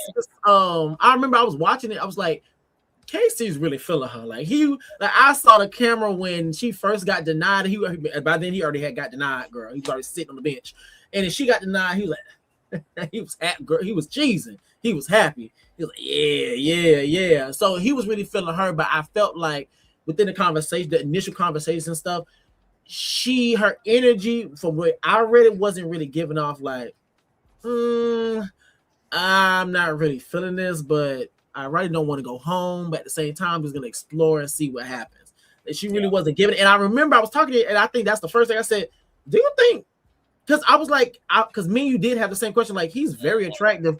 What is it about him that's not connecting? And because you remember the same thing happened with Cordell. Yeah. Like, what is it about him that's not connecting? It was like, and something in my head just said, do you think that she has Amaya is very, what's her name? Anaya.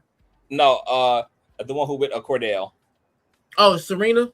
Yeah, it is. Amaya is kind of giving Serena coded when it comes to KC. Like, it's giving like, I ain't really feeling it. It could be her just hold. No, I can't even say it's her being on defense, because she let us know right out of the gate who she was feeling, and that was Sincere. And he's a far contrast from KC. Both attractive men, but clearly there are some very obvious differences in those men. So yeah, I'm concerned right now for KC. He is too sweet to be played. He's a good man, Savannah. I don't want nobody tainting that man and poisoning that man, because to women's point, girl, there only is a few good ones out there in the sea. There only is a few good mermans. So I don't want, him losing his innocence, girl, because if you don't want him, Amaya, I do. Girl, you funny.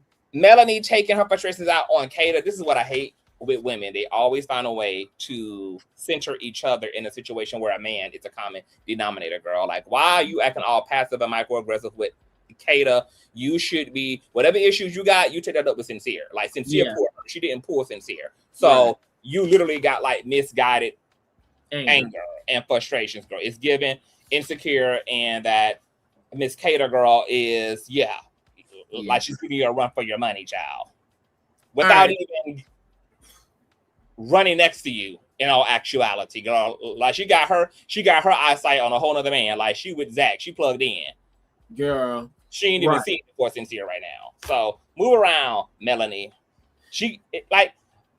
Melanie is too young to be this wounded. Like, it's giving like, girl, pretty hurts. It's giving me Beyonce pretty, real bad. Pretty hurt real bad, girl. But speaking of Sincere feeling Kata, saying, he was having his conversation with Sean in the villa that his heart was still racing after the Pink Slime contest. So, girl, Sincere, like, is really, he need that. Like, he need that. Like, do you think that's going to be a problem eventually? The Sincere and Kate storyline arc is going to be given a chance to flourish? Potentially, but no. Girl, you already seen an episode of Ahead of what we are reviewing. Take that episode out your head. Mm-hmm. No, as of right now, it's a possibility, because obviously he's having his heart going fast. But right now, I don't believe so. Like, in order for that to possibly be a thing, I would think that something's gonna have to either happen to Zach, or something's gonna have to happen with Mel. But as of right now, no. Not right now, no. Probably later on down the line, 30-some episodes in, if they both still there, potentially. But I don't know. Trinity slamming her dude Bryce for being fake and a grifter. I like that him and her were able to talk about it, that he was able to confront it. They had a really, like to your point earlier, they were able to have an understanding. I love that for them. I love good communication, and communication clearly is their allyship. I love that. They are kind of giving like a little bit of Nicolandria. The stakes are really high, so we'll see how that works out as that continues. Always be good says, I'm surprised that it hasn't been addressed. At least I've seen Anaya choosing Sincere and him not choosing her back. No chats about that yet. Just surprised it hasn't come up. Yeah. But Beatrice talking to Kenzie about pulling up on her man, child. And expressing that she feels Kenzie should have first dibs on Corbin. Yeah, this is gonna be interesting because I'm gonna get a little bit more into that. I'm glad that they were able to also kind of talk, and Patrice was upfront about how she felt about that, and Kenzie didn't make no fuss about it. She was like, oh, okay, my bad, girl. Like I should have said something, etc., girl. But once again, baby, Kenzie is hot and ready like a Little Caesar's pizza, baby. Okay, all wet panties first, brain last.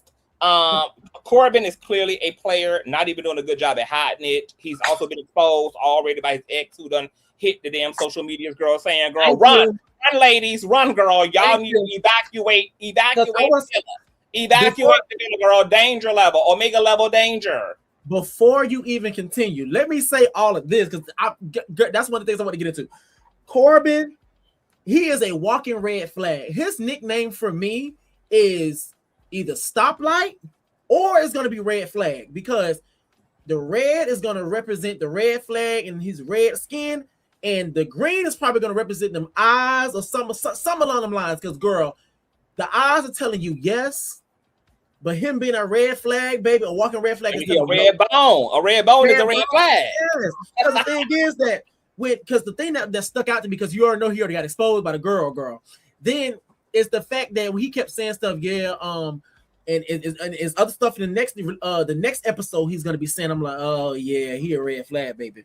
When he was talking about when he sat down in the fire pit, he was talking to all the girls, all the ladies, and they asked him about relationships. He said, I've only been in 2 relationships, so which means that one of the relationships we know you cheated in, well, allegedly you cheated in, girl. So if that's 50%, you're 50% successful. In terms Reckless, of not being that is what was gagging me about looking at that episode with that information in mind, because I was cackling at him clearly lying, talking about, you know how when people just grow apart. Thank you. You cheated, baby. You cheated. Ain't no damn growing apart. You broke that lady's heart. No, talk about growing apart. No, what happened was you put somebody's legs apart. That's what happened. Yeah. And the thing is you that in between somebody else's cheeks, baby. Talking about grow apart. That stuck out to me because I'm like, grow apart, and I wish they would have pressed them like, because they were like, yeah, because he was like, oh yeah, you know what people, you know, they didn't have apart. I know. I would have been like, oh no, they hear them kind of answers all the time in the villa, right? Oh, you know, people just grow apart over time. People change. You want something different. They don't be no. Girl, we know that most breakups are volatile, ending up on the first 48, orange jumpsuits and mug shots and DV charges across the board, baby. Hey, don't be sweet about the breakup process, honey. Stop it. Talking about growing apart. I said, nah, play. Let me tell you something. If you wanna find you a no good man, let me tell you the first sign of a no good man. Do you know what the first sign of a no good man is, Reckless? A man with his hairline fully still intact, baby. You got too much privilege, girl. You have had the luxury, baby, of not having to pay no bills, being on the couch, still being there at home when mama gets home from work after she done bust her ass down there to the nurse assistants, old folks home doing her thing, baby, and you done been up all day playing Nintendo. So you got your hairline because you ain't out there laboring enough. You ain't out there putting in the 50-50, baby. That hairline gives me you a beneficiary of somebody else's hard labor. That's how you know it is no good, baby. If you still got a hairline, baby, run, ladies, run. My question to you now is, because I want to get into this before we get into episode 5. How did you feel about Mel versus Beatrice? Oh, I'm about to get into that, baby. I ain't done moving. I ain't done moving through, right? Yes. Her pulling Corbin. It was a military coup on Sincere. Patrice calling Melanie out for pulling Corbin instead of teaming up. For Miss. He's never dated blondes. Kenzie. I can't believe how nobody's seeing us. Y'all not catching the play right here. Beatrice is only rooting for Kenzie ass to have first diss because she need her ass up off of Gabrielle, baby. She need her to let this lady score her man so she can get off her mind and being no sister wife to Kenzie. Melanie, you're in the way, girl. Sit aside. You got Sincere, honey. Let us lock Kenzie in so the rest of our men can be safe. So first I saw the play out of the gate. That's exactly what I said. I said not Beatrice. Now, you know, good. Like, I understand from the surface this may look good, but girl, I see you for your works, girl. Like, girl, I see it, girl. But I can't, girl. I guess I'm gonna play dumb, girl. But I see you, girl. Yes, and okay, and let's talk about the face off because Melanie better than me. I would have first of all, girl, hold on, girl. I'm about to have to put a rated R since up with this mother baby. Because let me tell you, that scene pissed me the off, baby. You got some unmitigated ass gall. Then you trying to chin check me about another mother who got him out. You let Kenzie say whatever she need to say, girl. Me and Kenzie got a friendship. Me and Kenzie got a sisterhood. Kenzie can say whatever she need to say. She over there sitting, girl. While you worried about me cop blocking, you need to be worried about why she trying to sell that coochie to your man for a 2-for-1, girl. She got a whole discount going on, girl. She giving out discount codes on that coochie. While you worried about me, you don't check me about another mother. You let them up handle their business. I would have totally, girl, put Miss Beatrice in her place. You don't do another person's dirty work for them. If Kenzie got something to say, if Kenzie in her feelings, you let her take that up with me. I'm not talking to you about an A and B situation. Oh, babe, I would have beat that. Girl. babe, it would have turned into Love and Hip Hop on that set. Because who you feeling like checking me? And you over here caping and capping for a month who pursuing your nigga and didn't even extend the courtesy to you to even let you know, girl, that he about to be gotten. Even though I know the only reason you checking me is because, girl, you need Kenzie to end up with Corbin so that he ain't gotten. Girl, it's a mess, girl. It's a wraparound. But girl, I was totally like, I'm not gonna lie. I felt like from the surface level, if you were to just look at it and not take it to or scratch beneath the surface, people be like, okay, Beatrice is doing what she's doing because she felt a certain type of way about X, Y, and Z, X, Y, and Z, X, Y, and Z. But I clocked the same thing you clocked. In addition to, I also paid attention to how all the girls agreed with Mel. Like, yes, they may not have liked what she had did, but they also were saying that they did not like the way that Beatrice was going about it. So I felt like certain things were being taken out, and I felt like it was like a thing of this was an attempt to make Melanie look more crazier than what she already was looking, because what it looked like Beatrice was just saying, okay, don't do it, okay, you're going crazy, you acting cool, and then you see her like, oh my god, they're going crazy and like being real emotional. For a person who's not aware, they're gonna look like, oh my god, she is really spazzing out and all the other stuff. But the thing that caught my attention is that all the other girls may not have liked what Melanie did, but they also was like kind of like letting Beatrice was kind of on the idea of Patrice, girl, you were doing a lot in that moment. And I did like that Mel didn't back down. She was like, and that's exactly what I did. She's like, oh, Beatrice, I just want you to take accountability. And that's exactly what I did. I said, like Beatrice was like really up. Beatrice was really in her fifties. Like, I mean, she really act like, she had like it happened to her. Like, girl, Kenzie not even pressed. Kenzie hasn't even pulled a Melanie aside to say anything. Why are you? We really know why you that invested. But yeah, I did notice how Trinity kind of like she cowered it down. I don't know whether it was because once Melanie stepped into the conversation, it like illuminated the situation, and they were like, "Oh, okay, well, we can see that it was malicious," or whether they were just being coward and fake. Like, okay, now that lights, camera in action, people trying to backpedal and coochie pop and don't really want to own. I probably think it probably the first one, because everybody was receptive that she was like, I didn't mean it.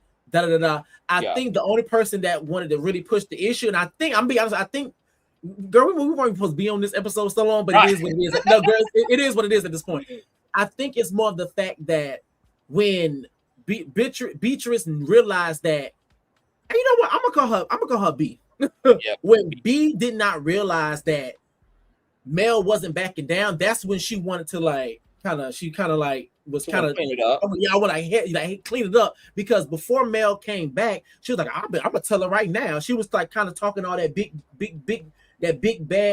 bad wolf talk. Then when she realized that Mel was like, okay, so you said I do it all this, and what got me, she turned to her, she said, so you said that you said I do it all the time with who? Oh, you just do it all the time. Okay, with what men? Like, you said I do it all the time with what men?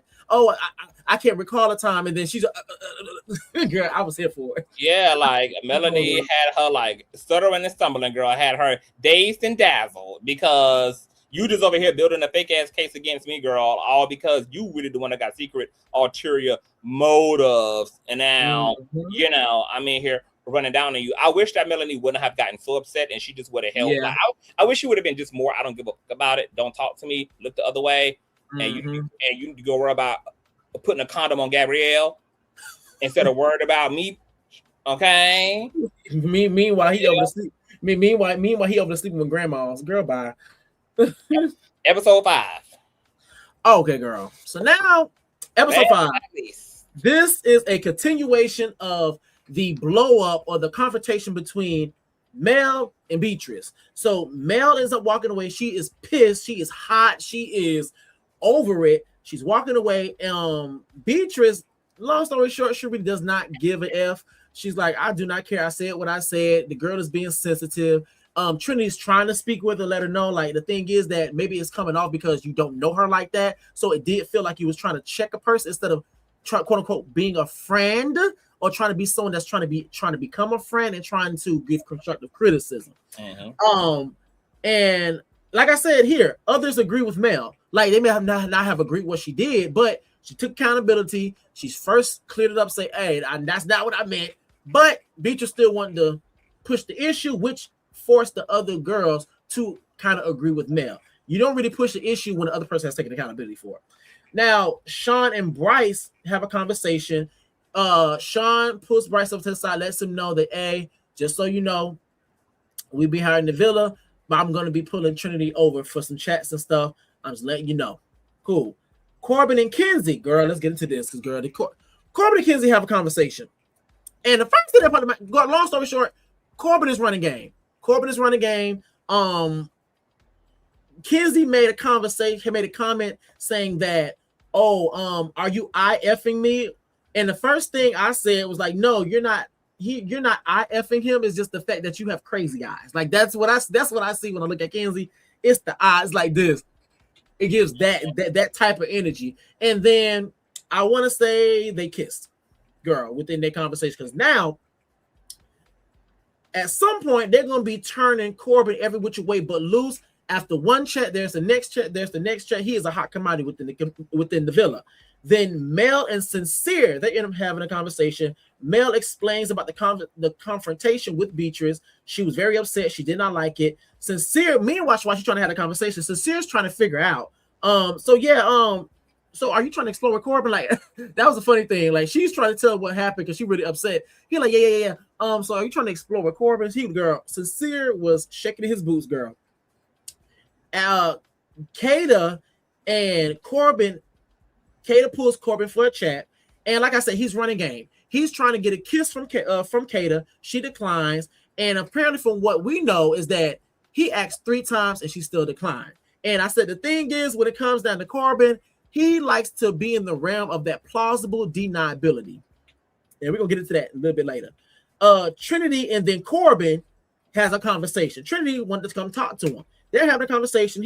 Corbin's talking about he's a family guy. He's into family. He is, but he isn't. But he's like kind of into family. Trinity's talking about how she's into a fairy tale girl. And I think that's a bit of the issue when they come onto these shows.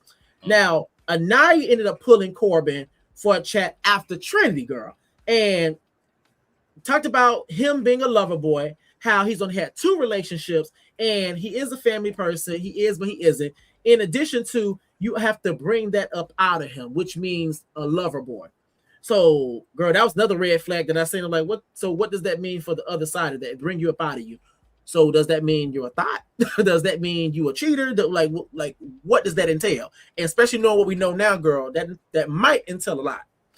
Now, Sean and Trinity ended up having a conversation, and for what I got from the conversation, long story short, they both want each other, but they keep Kenzie in mind. So it's like they want to explore stuff like that, but they keep Kenzie in mind, even though she's talking to Corbin and she was interested in Corbin, I guess, girl. So the next morning, Kenzie and Anaya have a conversation, and Kenzie has options, but so Kenzie and Anaya was having a conversation, and Kenzie was talking about how she has options in the villa and stuff like that. And Corbin, and it was also talking about Corbin and talking about how his behavior was kind of getting F-boy kind of behavior because he tried to kiss Kata. Now, keep in mind, when he was asked about trying to kiss other people in the villa, he said no, even though he had just tried to. At least that's what the way the editing looked. Sean, Gabriel, and Beatrice have a conversation as well. They talk about Sean having options and him being confused because he doesn't know how to navigate between the options of Trinity or Kenzie. Kenzie and Corbin have a conversation. Girl, once again, now this is with them having a conversation out on the dock. And long story short, they talked about them kissing and all this other stuff. Talked about her, how she felt about him being an F-boy. She was very upfront and honest about how she felt. She didn't really sugarcoat it. But the thing was, she was talking too much. She was talking too much, and I felt like she was feeding him with ammunition of how to approach her. Girl, this is a long episode. When I say they was chat, like I don't know what.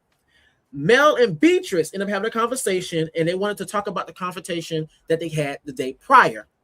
Long story short, they ended up moving forward, and their Beatrice and Mel were both vulnerable, and they talked about how when it came down to Beatrice, she said that she doesn't always get she kind of feels a certain way because she has to really lean to her feminine side when she's here, because she just feels like she's always been like at a disadvantage, and she's always been taught not to really be in tune with her emotions compared to someone like Mel. Gabriel and Beatrice ended up having conversations, and Gabriel let me know that he wants to chat with Kenzie, and Beatrice is nervous. She is shook and nervous, girl. She don't know what to do and how to move. Mel and Corbin have a conversation, and Mel is telling Corbin about the confrontation she had with Beatrice and how she felt about it. Corbin is letting him know, girl, all I put was Corbin is a red flag, girl. Corbin's a red flag. Obviously, I'm not gonna say he's here strictly for the girls, but I wouldn't be surprised if he quote unquote were to make it to the end, girl. He has the option to take that whole like money prize, and he just takes it. I wouldn't be surprised. But at the same time, Sincere and Anaya, they're having a conversation, and it seems like from what I got is that Sincere doesn't like it that the shoe is on the other foot. He seems very nervous. He doesn't like the way that he's being handled. He doesn't like the way that things are being done in terms of between him and Mel. He's really shook and nervous when it comes down to Corbin and her moving around and exploring Corbin. And also he said he did not like that she was trying to refer to him as a friend, because if we're going to be a couple, he felt like she was trying to friend zone him. Casey and Knight have a conversation, and long story short, Casey seems to be pro-black woman. Corbin and Kata conversation. Kata is really trying to play hard to get, and they had a conversation about that, and he still was trying to get a kiss out of her. Girl, he just running game, coming in, he just being a little thought that he is. Gabriel and Kenzie have a conversation. They're flirting, and they honestly, the reason why they get along is kind of what you said earlier, is that girl, they're the Trump supporters. That's really what it is. They are getting along because of their alleged political affiliations, girl, and they might be better off together. Trinity and Bryce have a conversation. They're getting along, I would say, the most out of all of the couples, even though they both were dumped. They dumped each other just to be dumped right back together, but I feel like they get along the most. Now, there's a text message. There's going to be a recoupling tonight, and the girls are picking. Now, in addition to that, Corbin receives a text message as well. Now, Corbin gets a text message letting it be known that he's going to be able to choose who he wants to couple with first before the girls get to choose. Now we make our way over to the fire pit, aka the recoupling girl. Ariana comes in, she walks in with her moose knuckle. Corbin, long story short, Corbin couples up with Kenzie, and Sean is sent home, and Kenzie said she was going to pick Corbin. Let's get into this book. What are your thoughts, girl? Let me close my book for this. First and foremost, from the beginning, I love the way that Sincere handled Melanie after her meltdown. Yeah. That's Melanie so attractive. That's so attractive. Yeah, like he was being as sweet as he looks. Melanie just got a lot going on, girl. She feeling sincere, but trying to guard herself, and she playing mind games to protect herself, but it's costing her a sisterhood in the house. The bitch going crazy, man.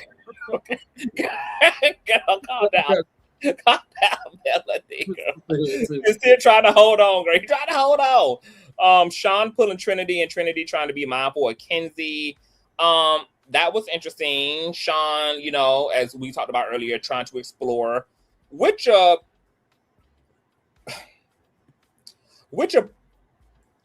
approach do you think is preferred in a situation like this? Like what? Do you be mindful of the people that you're making friends with in the house, or do you commit to while you're there, which is to find love, fall in love, etc., and you don't think about nobody? You just do you.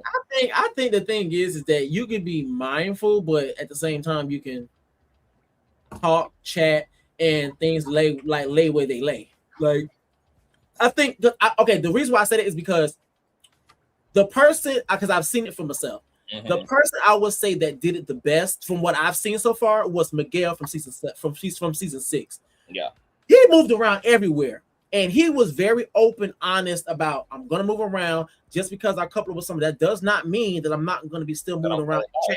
And he kept saying it over and over. He said it out loud. He said it to every single person, every single time they had a conversation with somebody. He kept reassuring them about this time I'm gonna move. If you see this, there's no reason to feel X, Y, and Z. If I feel anything different, I'm going to let you know. And he actually lived up to it. And so even when it was like uncomfortable feelings, especially when it came down to Leo or some other people, they just had to eat it. Because at the end of the day, he was open and honest. That's the reason I keep harping on it. Like, both of those things can exist. And I think the thing is, only thing with it is that in order for it to not really backfire on you, or people attempt to try to make it backfire on you, you have to keep saying it. Like, just because of this, I'm gonna move around and you have to peep. But he kept saying it to the point it was no doubt in any of the islanders' mind that that's how he's gonna move. That's the even reason why Leah was like, you know, I wouldn't even be shocked if he do come back with somebody. She know who he's dealing with. That's what happens when you keep your truth and consistent. Yep. All you got to do is just tell the truth and be consistent, and you just tell it again and again and again and again and again until you got a different truth. Yep. Melanie and Patrice clearing up their issues, and Patrice expressing her insecurities and battling between her masculine and feminine energies. That was an interesting conversation. We ultimately know that she chose Gabe because apparently he makes her feel like such a fucking lady. Such a fucking lady. For the first time in my life, I ain't got to be a boy. Such a fucking lady. I know that's right, girl. Make you feel like a whole natural woman. Sincere trying to have a heart-to-heart with Melanie. Girl, Melanie looked like she was enjoying watching that nigga sweat. I ain't gonna lie. When they was talking in the villa, girl, like it was girl, I was gagging when they was hugging each other and they had the camera on Sincere face. Sincere just like, I know I'm losing her, I'm losing her to the dark side. I'm losing her, girl. I know this playing with me. She playing with my mind, baby. Like, I was like, gagged. I'm not gonna lie, I do like that because I feel like most of the other times, and it's the reason why she's doing. I'm like, girl, bye. But I do like that. I'm for me, this is the first time I'm getting this chance to see the men sweat. Most of the time, it's usually the women that sweat. They are doing their fair share of sweating. Yes, they are. The girl for full cardiovascular endurance. But this time, I'm finally, for the first time, I haven't seen all the other seasons, I'm seeing the men sweat. And so, it's I will say it's kind of like, oh, okay. Especially when initially you see people, they're very confident in the house. Like when they first come in, especially when they first come in, you're like, okay, they kind of pair themselves up, like, okay, I'm more attracted to this person, more attracted to that person. Then what I tell you about them bombshells, they're gonna come in with a bombshell that's 6'4", light skin, muscle bound. He's the most muscular guy there, tallest guy there, and all other stuff. All of a sudden, you got the people that was once secure, because at the first, to at least from what they believed, they were on top of the food chain. Now they're kind of getting lower in the ranks from what they believe. So it's interesting to see that. Yeah. Casey Luther King's speech to Amaya, affirming her black beauty and her self-worth. I thought it was so cute and adorable. Some people are feeling like it was kind of cringy, corny, a little bit performative, and that he pulled us out of another person from Love Island's playbook a few seasons ago. And maybe so, but Casey is consistent in his sweetheartness and he's been consistent about feeling her from the jump. So it's easy to believe that he was just making sure. And but to that point, it does make me feel like, well, damn, like, what are you observing, Casey, that's making you be like feeling like you need to affirm her? Is it that you're seeing her thirstiness for these light skinned niggas that ain't really feeling her like that? Because in her conversation with with Corbin, it wasn't giving nothing particularly like unique. In all his other sit downs, he was asking for kisses and leaning into the women and everything. But with Anaya, you know, it was just kind of like a conversation. I wonder what Casey is observing. I think some things play out the next episodes to kind of open that up to why he probably gave her that chit chat. But what did you think about his Casey Luther King speech? I liked it. I know there was dialogue online about whether it was sincere or not, and he's just pandering. But from what I've seen, people have went onto his old social media, old videos and stuff. He's been talking pro black people, pro black women. So it's consistent. It's consistent, Period. That's how it's gonna be. Like when they pull my social media. Like most people, like even the people that are dislikable, I like this cast. It's like it took a little minute to rev up. Now we're revving. I knew it. Yeah, I knew it. I was not buying into the public and them being done. I'm like, girl, please, I'm here for it. I'm gonna watch these people, and I'm pretty sure I'm gonna love them the way that I, have loved all the other girls and guys. Because the reason why, I trust the producers. They have a good track record in making a show. So even if quote unquote the people aren't as attractive as other people think, they know these producers know what they're doing. That they know how to get going. And here's also like the thing in a show like this, is hard not to end up liking people because shows like this are so relatable. You can see yourself in people. You can see your love life in these people. You can see your patterns in these people. Like when you got a show that's centered around like personalities and social dynamics, it's hard not to eventually, like kind of fall in love and be able to find a lot of like relatability in situations like this. So that's why I always know, no matter how much I think I'm not going to be feeling the group, I'm like, girl, I know what it's going to give. Trinity is feeling Bryce more and more and more. I love that for her. Yes, divestment queen. Last but not least, girl, Corbin picking motherfucking Kenzie, and Kenzie saying that she would have picked Corbin over Sean Chad, the shoe been on the other foot. First and foremost, let me tell you, it's so dualistic for me because I'm finally on one hand happy for Kenzie that her sex appeal is picking up in the villa. She kind of got the boys feeling her a little bit from Sean to now Corbin. So go Kenzie.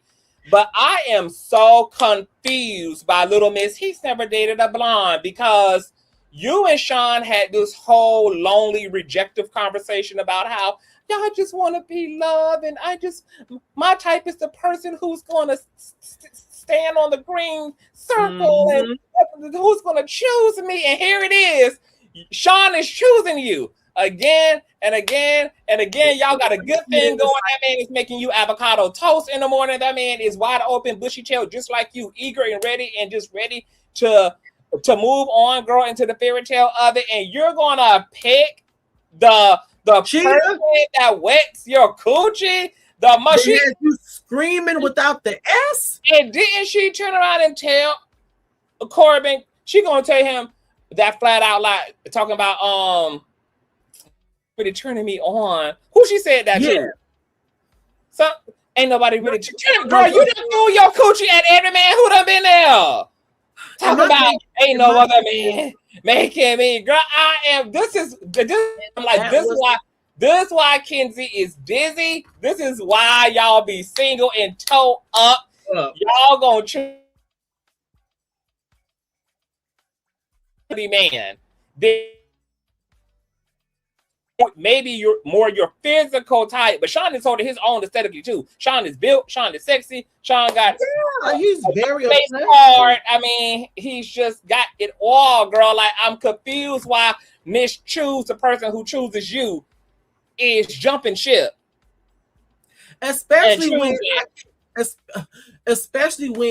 at the end of the day, Corbin is at least from what I'm seeing, he seems to be a red flag, baby.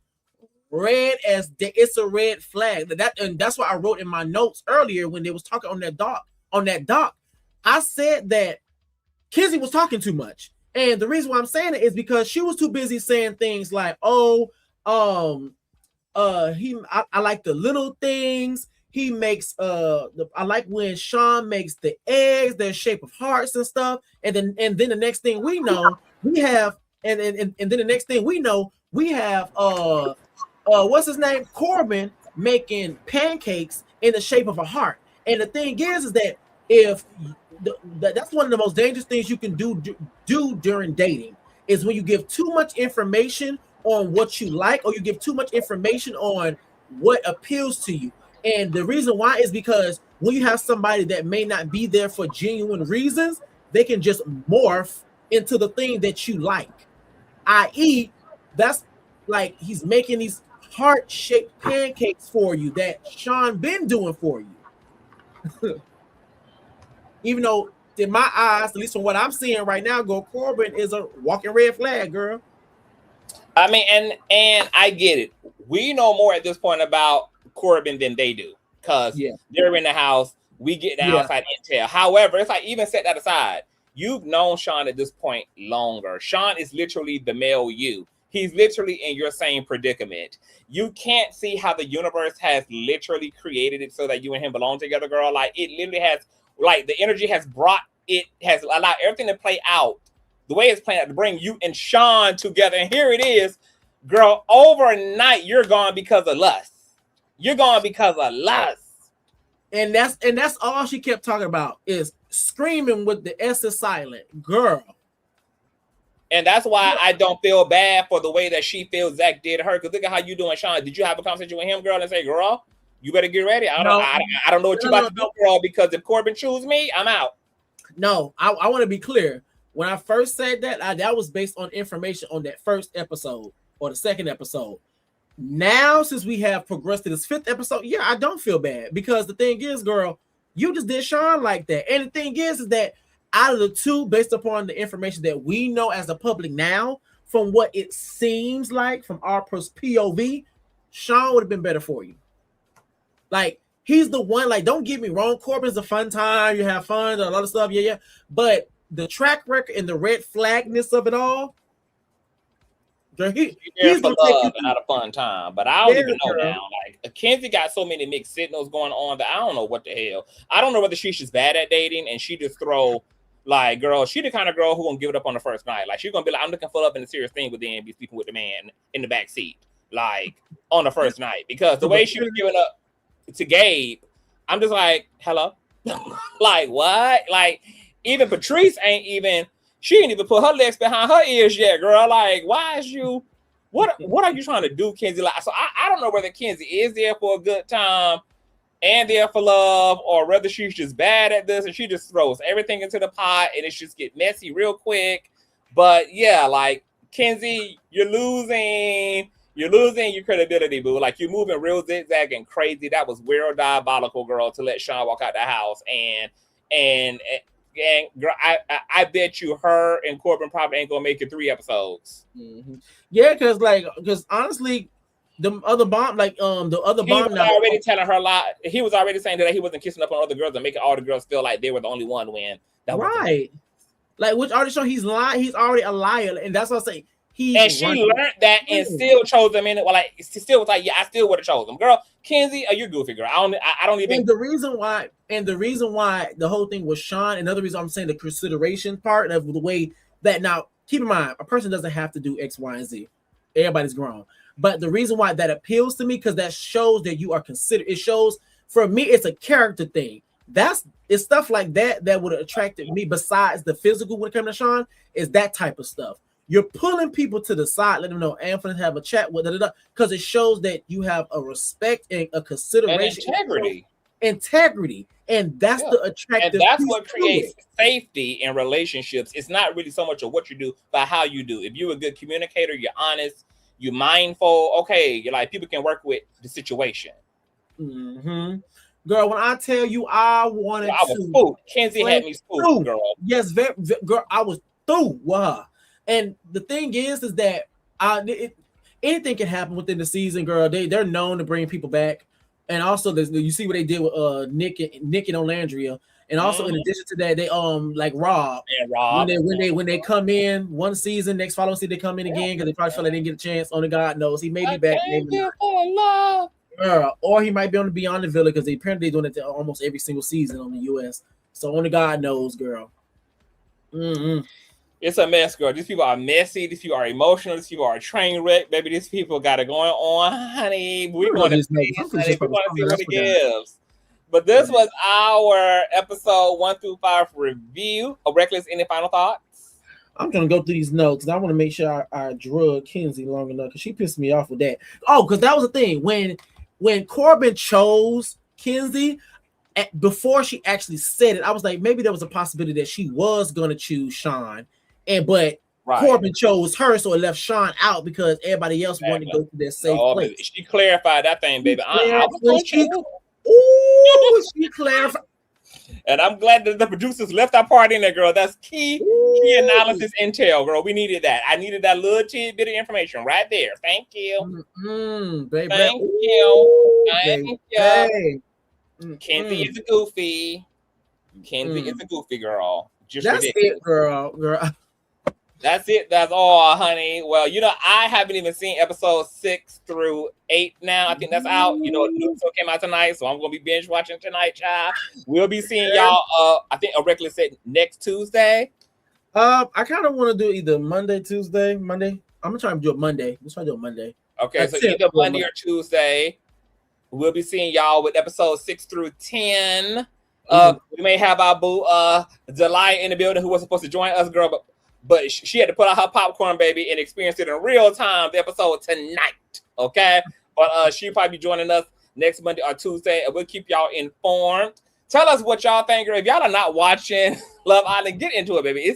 It's a mess. It's a lot going on, and it's just entertaining, and it's really just a fun watch. Tell a friend of a friend of a friend of a friend. I'm going to put the link to the group chat on IG in the description box as well. I forgot to do that this episode. All of Reckless Logic's info, YouTube and Instagram is in the description box as well. We love you guys, and we will see you guys later. Peace. Bye.